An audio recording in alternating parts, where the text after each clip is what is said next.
details tonight about a train accident we first told you during our 4 o'clock newscast. Take a look from our CBS Atlanta Sky Eye. You can see the accident totaled that red car. It all happened this afternoon where Highway 92 and Mozley Road cross over train tracks in Douglasville. CBS Atlanta's Steve Kiggins joins us from the train crossing tonight. Steve, is this accident an isolated event?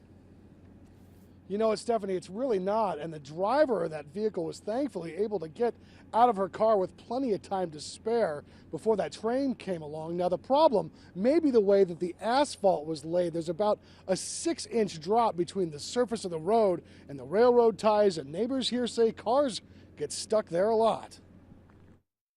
It was just like a boom, screeching, and then when it went down the tracks with it, it was awful. Beverly Woods and her husband Robert had a front row seat to this wreck of an afternoon. She's an elderly lady, she ain't judging her distance right.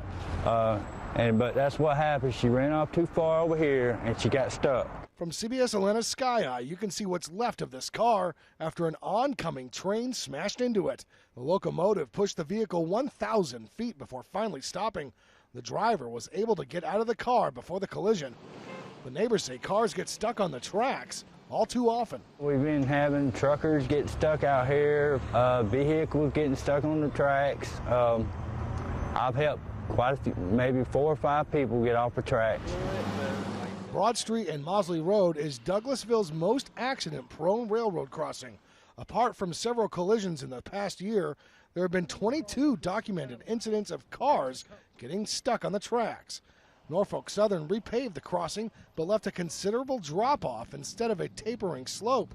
GDOT restriped the road, but Woods doesn't think that's enough to keep drivers on the road. No matter how much work they do, I think it's just people not aware of how far to turn. Beverly would rather see the crossing shut down before someone gets seriously hurt. I think they should close it up. If I was to see somebody get killed, I'd probably die myself.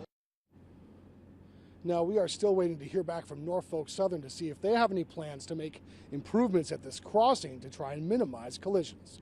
We are live in Douglasville. Steve Kiggins, CBS Atlanta News.